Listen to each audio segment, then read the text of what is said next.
Good morning. It is 6:14 a.m. on Wednesday, July 17th, 2019. I'm Christiana Ellis and I just got up. This is 5 more minutes.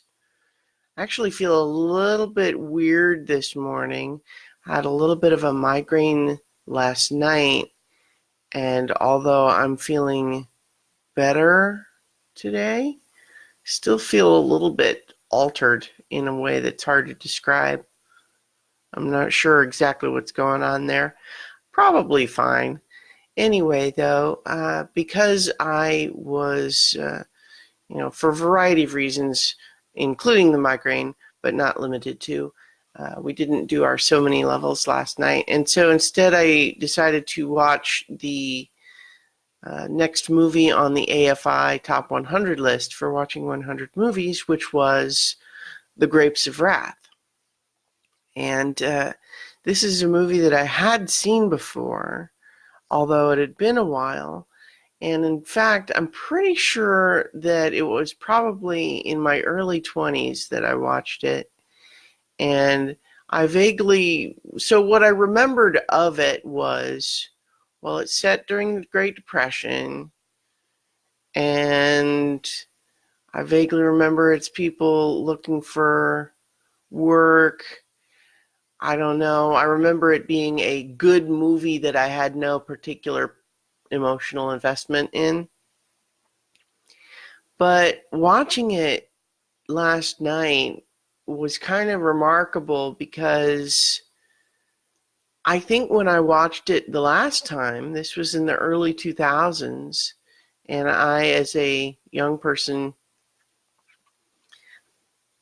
just really didn't relate too much of it. Like, I could obviously empathize with the characters going through hard times and appreciate the drama of it in that respect. But boy, watching it last night just felt timely in a remarkable way.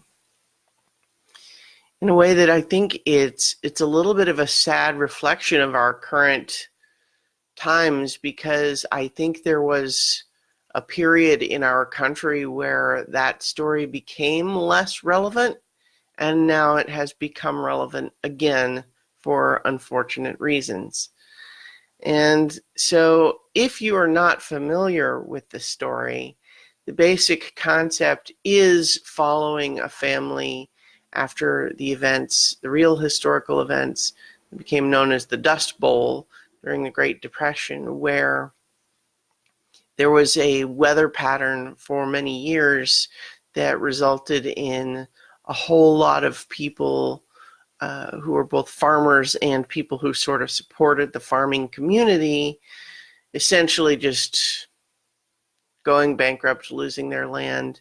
It wasn't just the weather either that contributed for certain, but another big part of it was just the changing technology and business practices of some of the big companies there.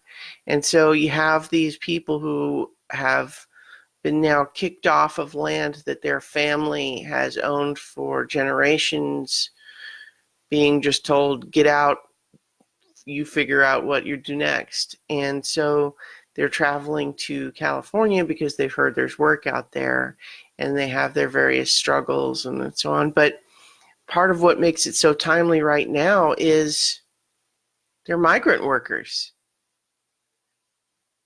And it's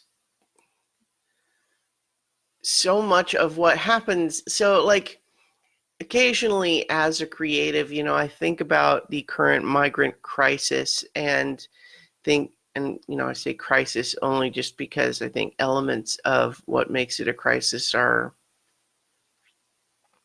I don't want to go too much into current politics because, of course,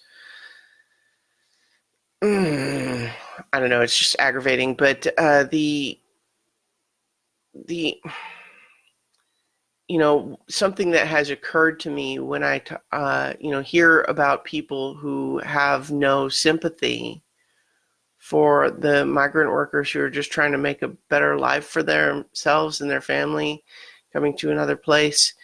And I think about, it's like, well, what if there was a story where Americans had to be migrant workers? And it's like that not only do we have that story, but it's also real history.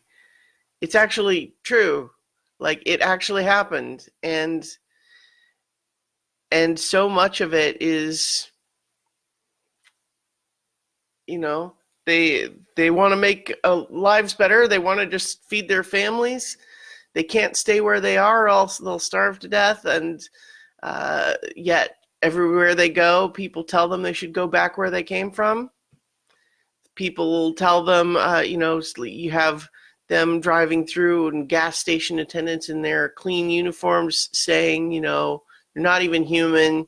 A human being wouldn't live like that. And then you have them being forced in staying in these transient camps, and yet even then you have people coming in to try to abuse them out, take advantage of them. It's about union organizing and the harsh measures that faceless corporations and corrupt officials will take in punishing that. And it's just, so much of it is very of the now in a way that you wish it wasn't, but it is. So I found the movie profoundly moving in a way that I didn't when I watched it before. And although it's sad that I relate to it so much more now because it's not a happy story, I nonetheless am left to appreciate what a powerful work of art it is, showing how sometimes things go out of fashion but can remain timeless nonetheless. Anyway, I'm going to go ahead and leave it there, and I will talk to you all tomorrow for 5 more minutes.